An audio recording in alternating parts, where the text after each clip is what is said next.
Kita bahas lagi globalis. Walau tidak ada hubungannya dengan fulus di kantong kita secara langsung, yang bisa untuk membayar biaya bulanan listrik, internet, sandang pangan, pendidikan, kesehatan yang sekarang kita sedang sangat perlukan. Namun memahami gerakan yang terjadi di dunia ini memberikan kita pemahaman akan langkah ke depan untuk menyalip di tikungan, mengubah masalah menjadi peluang. Mundur sedikit ke rapat Jacqueline Island di tahun 1910 yang ingin dolar menjadi mata uang dunia baru terlaksana dengan 2 perang dalam 35 tahun setelahnya. Baru pada tahun 1945 impian mereka menguasai dolar tercapai. Globalis dengan world currency sesungguhnya adalah pasangan sejati, sehingga ketika mata uang negara bermain dalam 70 tahun ini menjadi tidak terkendali secara penuh oleh globalis, globalis tidak suka. Globalis ingin pegang kendali lagi. Globalis terinspirasi dengan apa yang dilakukan anak muda di tahun 2009 menciptakan Bitcoin. Bitcoin tercipta karena ketidakpercayaan dengan mata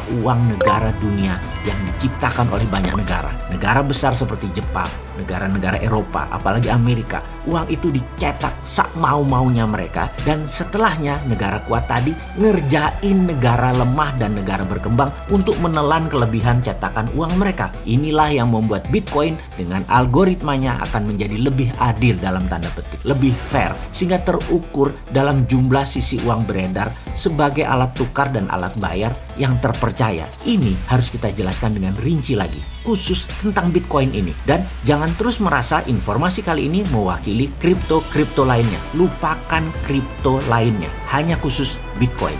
Bitcoin inilah inspirasi yang membuat globalis cabal ingin naik satu level setelah mengendalikan sistem distribusi dan sistem keuangan dunia serta currency terutama dolar. Mereka tahu ke depan adalah dunia digital yang berkuasa. Jadi digital currency harus mereka kendalikan dan mereka miliki dan dimulai dari segera sekarang. Untuk itu penting menerbitkan sendiri digital currency yang kemarin ditolak Bank Sentral Dunia, yaitu di tahun 2018. Itulah muasal perang biologi ini diluncurkan sebagai alat politik pukul Trump dan pukul ekonomi dunia biar kapok dan tunduk di bawah globalis sekali lagi seperti dulu lagi. Tahun 2030 misinya ini harus sudah tercapai. Perangnya pakai bioengineering. Itu di awalnya. Ini semua akan terjadi berapa lama? Mungkin 4 tahun lagi sejak tahun 2020. Jadi masih ada sampai tahun 2024, atau mungkin tidak ada batas waktunya sampai keinginan mereka tercapai. Maka jawabannya, perang ini masih panjang,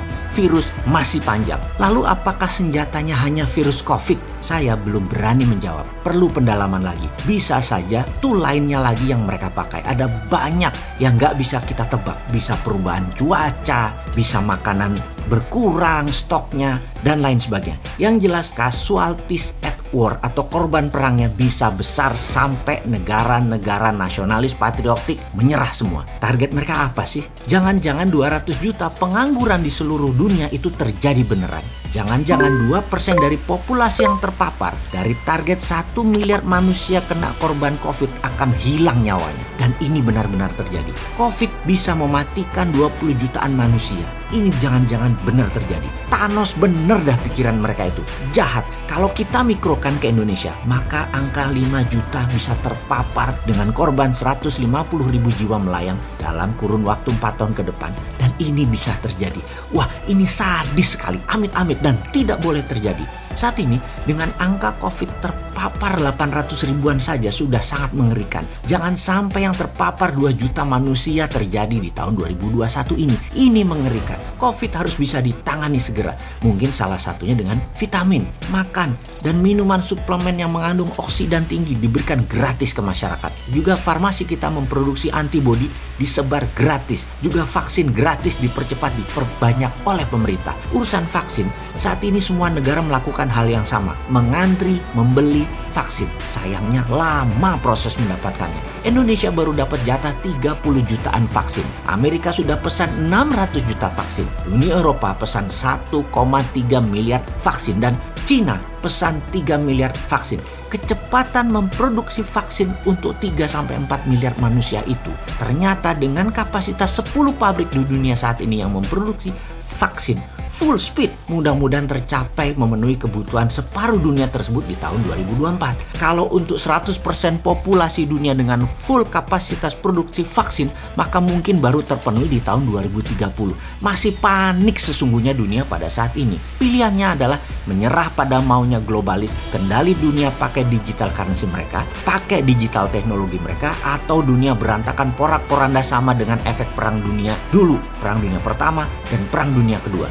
Atau berstrategi seperti Trump yang patriotik nasionalis yang terbukti gagal membendung globalis dan membuat dunia dikotak-kotakan seperti sekarang, kecuali nurut maunya globalis. Nurut maunya globalis itu bagaimana?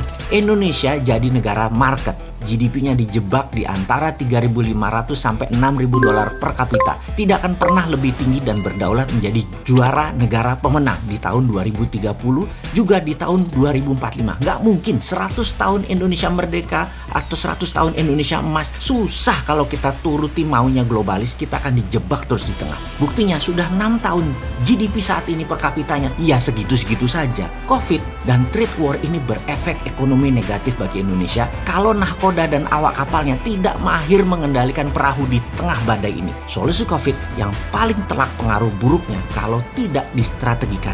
Sungguh bisa ambiar bernegaranya. Bener deh, kita duduk bersama lagi deh benahi kelemahan penanganan Covid. Nakes sudah mati-matian berjuang. Salah kelola Covid bisa-bisa akan musnah kita. Musnah bukan hilang, tetapi Indonesia tidak berdaulat dan menjadi negara kalah.